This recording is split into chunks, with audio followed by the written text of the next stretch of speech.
Hi guys, this is your Venkat, professional fitness trainer and your lifestyle coach. So ఈరోజు నేను ఒక controversial topic గురించి మాట్లాడుతున్నాను. అదేంటంటే కొంతమందికి నచ్చుతుంది, కొంతమందికి నచ్చదు. బట్ ఫ్యాక్ట్ గురించి మనం డిస్కస్ చేసుకుందాం. ఎండ్ వీడియోలో మీకు క్లియర్గా అర్థమవుతుంది. చాలామంది ఇన్స్టాలో వీడియోస్ పెడుతూ ఉంటారు, యూట్యూబ్లో వీడియోస్ పెడుతూ ఉంటారు. ఏంటంటే ఇండియన్ జెనెటిక్స్ అనేది ఒక ప్రొఫెషనల్ స్పోర్ట్స్కి కానీ ప్రొఫెషనల్ అథ్లెట్ అవ్వాలంటే ఒక ఇంటర్నేషనల్ స్టాండర్డ్స్లో వాళ్ళ ఫిజిక్ని ట్రాన్స్ఫార్మ్ చేసుకోవాలంటే మాత్రం పాసిబిలిటీ ఉండదు, ఇండియన్ జెనెటిక్స్కి సూట్ అవ్వదు అని. అదే అదర్ కంట్రీస్ జెనెటిక్స్ చాలా బాగుంటాయి కంపారిటివ్లీ ఇండియన్ జెనెటిక్స్ వాళ్ళు ఎవరైతే ఉంటారో వాళ్ళు చాలా ఫాస్ట్గా ఫ్యాట్ అక్యుమిలేట్ అవుతారు. మసిల్ గెయిన్స్ అనేది చాలా తక్కువ ఉంటాయి, మసిల్ గెయిన్ అవ్వడం చాలా కష్టం కంపారిటివ్లీ అదర్ జెనెటిక్స్ అనుకుంటూ ఉంటారు. ఓకే, సో ఈ పాయింట్ గురించి మనం పక్కన పెడితే ఫస్ట్ మనం రియాలిటీకి దగ్గరగా మనం డిస్కస్ చేసుకుందాం.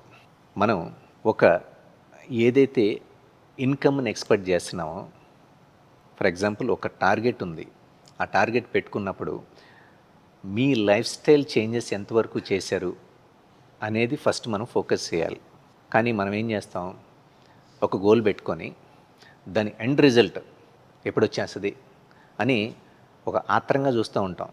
కానీ they never love the journey.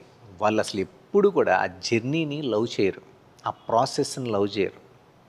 But other కంట్రీస్లో ఒక అథ్లెట్నో లేదా ఒక ప్రొఫెషనల్నో లేకపోతే ఒక జిమ్కి వెళ్ళే నార్మల్ ఇండివిజువల్నో చూసుకుంటే అతని గోల్ అనేది సెకండరీ. ఫస్ట్ కన్సిస్టెంట్ ట్రైనింగ్, ఈ ప్రాసెస్ని, ఈ జర్నీని, ఈ ఎక్సర్సైజ్ ప్యాటర్న్ని, ఆ డైట్ని ఎంజాయ్ చేస్తాడు. కానీ మనోళ్ళు మాత్రం డైట్కి వచ్చేసరికి చాలా కష్టంగా వాళ్ళంతటికి వాళ్ళు రిస్ట్రిక్ట్ చేసుకొని ఎలా అయినా సరే ఈ 2 months 3 months కడుపు మార్చుకొని అయినా సరే మనం 15 kgs తగ్గాలి, పెళ్లి టైం దగ్గరికి వస్తుంది, లేకపోతే ఏదో ఫంక్షన్ ఉంది, లేదంటే కనుక ఒక చిన్న ఇయర్ ఎండింగ్కి మనం బయటికి వెళ్తున్నాం ఫ్రెండ్స్తో, బీచ్లో షర్ట్ తీయాలి, ఇంద్రబాబు ఈ బొర్ర ఏంటి అనుకుంటారు అందరూ. సో దీన్ని మనం కొంచెం తగ్గాలంటే 15 kgs ఎలా అయినా తగ్గాల్సిందని చెప్పి 2-3 months ఎరగదీసి ఎక్సర్సైజ్ చేసేస్తారు, డైట్ చేసేస్తారు, అంతే. దాని తర్వాత మళ్ళీ 2-3 months కనపడరు, మళ్ళీ ఎక్కడైతే స్టార్ట్ చేసారో మళ్ళీ అక్కడే ఉంటారు. ఎందుకు? వాళ్ళ జర్నీని లవ్ చేయట్లా. ఏదైతే గోల్ అనుకుంటున్నారో ఆ ఇయర్ ఎండింగ్ బీచ్లో షర్ట్ లేకుండా ఉంటే చూసారా, ఆ విజువల్సే వాళ్ళ మైండ్లో ఉంటున్నాయి ఈ 2-3 months. అంతేగాని ఈ జర్నీని కానీ ఈ ప్రాసెస్ని కానీ లవ్ చేయట్లా.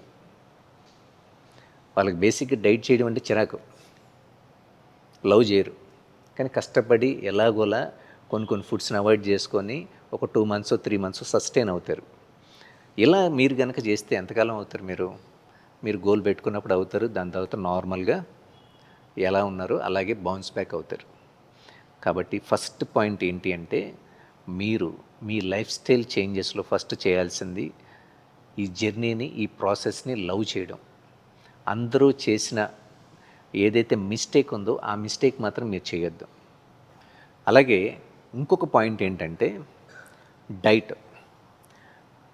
ఎక్కడికి వెళ్ళినా సరే, ఏ గోల్ అయినా సరే, డైట్కి వచ్చేసరికి మన ఇండియన్ పీపుల్ చాలామంది 90% ఆఫ్ పీపుల్కి కష్టంగా ఉంటుంది. ఎందుకంటే ఫ్రమ్ ద చైల్డ్హుడ్, చిన్నప్పటి నుంచి వాళ్ళ డైట్ ఒక మెటబాలిక్ ఫంక్షన్ కోసం డైట్ అనేది, ఫుడ్ అనేది ఒక టూల్ లాగా యూజ్ చేయరు. వాళ్ళ డైట్ అంటే ఏంటి? పొద్దున్నే 2-3 రకాల బ్రేక్ఫాస్ట్లు, లేదు లంచ్కి వెళ్తే కనుక 2-3 రకాల కర్రీసు, ఇవన్నీ లాస్ట్కి అంతా అయిపోయిన తర్వాత కుదిరితే కనుక ఒక ఐస్ క్రీమ్ లేదంటే ఒక డెజర్ట్ ఉండాలి. సో అలా తింటేనే ఒక సాటిస్ఫాక్టరీ ఫీలింగ్ క్రియేట్ అవుద్ది. కానీ వేరే కంట్రీస్ చూసుకున్నారనుకోండి, వాళ్ళ న్యూట్రిషన్ ప్లాన్ ఎలా ఉంటుందంటే వాళ్ళ మెటబాలిక్ ఫంక్షన్ కోసం వాళ్ళ న్యూట్రిషియస్ ఫుడ్స్ ఏదైతే వాళ్ళ రెగ్యులర్గా తినే డైట్ ఏదైతే ఉందో దాన్ని ఒక టూల్ లాగానే యూజ్ చేస్తారు. అంతేగాని సో ఫుడ్కి అడిక్ట్ అవ్వరు. ఎప్పుడైతే మీరు ఫుడ్కి అడిక్ట్ అయ్యారో మీ ట్రాన్స్ఫర్మేషన్ అనేది అప్పటికప్పుడే జరగచ్చు మేబీ, కానీ కన్సిస్టెంట్గా మీరు మీ బాడీని కానీ మీ హెల్త్ని కానీ మెయింటైన్ చేయలేరు. ఆ ఒక్కటే మిస్టేక్. అందుకనే మీరు ఫారినర్స్ చాలామంది వీడియోస్ పెడుతూ ఉంటారు కదా, ఇన్స్టాలో చూసుకోండి. చిన్న చిన్న పిల్లలు 6 to 8 years పిల్లలు కూడా ఒలింపిక్ డెడ్ లిఫ్ట్ చేస్తూ ఉంటారు. దానికి రీజన్ ఏంటి? వెరీ ఇంపార్టెంట్ పాయింట్ ఏంటంటే ఫ్రమ్ ద స్కూలింగ్ నుంచి కూడా వాళ్ళకి ఫిజికల్ ఎడ్యుకేషన్ పైన ఒక సబ్జెక్ట్ ఉంటుంది. ఫిజికల్ ఎడ్యుకేషన్ అంటే ఏంటి, బాడీ అనాటమీ ఏంటి, వాళ్ళ న్యూట్రిషన్ గురించి, వాళ్ళ ఎక్సర్సైజు, దానివల్ల బెనిఫిట్స్, ఇవన్నీ ఒక సబ్జెక్ట్ ఉంటుంది. కానీ మన దగ్గరికి వచ్చేసరికి ఫిజికల్ ఎడ్యుకేషన్ కానీ లేకపోతే ఎక్సర్సైజ్ గురించి కానీ ఎక్సర్సైజ్ పెర్ఫార్మెన్స్ లేదా పెర్ఫార్మెన్స్ న్యూట్రిషన్ కోర్స్ ఎవరైనా తీసుకుంటాను అని అంటే మాత్రం వాడిని ఒక పురుగులా చూస్తారు అందరూ. ఒరే డాక్టరు ఇంజనీరు అవ్వాలిరా ఈ రోజుల్లో, చేసి నువ్వు అబ్రాడ్ వెళ్ళాలి, బోల్ డబ్బులు సంపాదించాలి, నీకోసం ఎంత టైం ఇన్వెస్ట్ చేసాం, అంతేగాని నువ్వేదో పెర్ఫార్మెన్స్ న్యూట్రిషన్ కోర్స్ అంటావు, లేకపోతే ఏదో సర్టిఫికేషన్ ఫిట్నెస్ కోర్స్ అంటావు, ఏం చేద్దామని భలేవాడు, దీనివల్ల నీకు కట్నం రాదని చెప్తారు. సో దీనివల్ల చాలామంది డిమోటివేట్ అవుతూ ఉంటారు. సో అది మీ చాయిస్, కానీ ఫిజికల్ ఎడ్యుకేషన్ అనేది చాలా important. Anyway, so comparatively last 5 yearsతో మనం చూసుకుంటే కనుక మన ఇండియా అనేది ఫిట్నెస్ చాలా కొంచెం ఫార్వర్డ్ అయింది, ముందుకు వచ్చింది. కానీ డయాబెటిక్ ఏదైతే స్టేజ్ ఉందో, డయాబెటిక్ ప్లేస్ ఏదైతే ఉందో, అది India is one of the biggest capital అని చెప్పాలి. డయాబెటిక్ ఫస్ట్ ప్లేస్లో ఉంది ఆల్మోస్ట్. ఎందుకు? ప్రతి ఫుడ్లో కార్బోహైడ్రేట్స్. మనం ఫుడ్ని ఎంజాయ్ చేస్తాం, మనం ఫుడ్కి అడిక్ట్ అయిపోతాం. ఇదే బేసిక్ రీజన్ ఇదే. సో దీన్ని కనుక ఓవర్కమ్ చేసుకుంటే ప్రపంచంలో ఏ జెనెటిక్స్నైనా సరే బీట్ చేసేంత అబిలిటీ కానీ పొటెన్షియాలిటీ కానీ మన ఇండియన్ జెనెటిక్స్కి ఉంది. అలా ఉంది అంటే మీరు చేయాల్సింది ఏంటంటే మీ లైఫ్ స్టైల్ చేంజెస్ చేసుకోవాలి. సో లక్కీగా ఇప్పుడు కొన్ని స్కూల్స్లో ఫిజికల్ ఎడ్యుకేషన్ కూడా ఒక సబ్జెక్ట్ క్రియేట్ చేశారు చిన్నపిల్లలకి.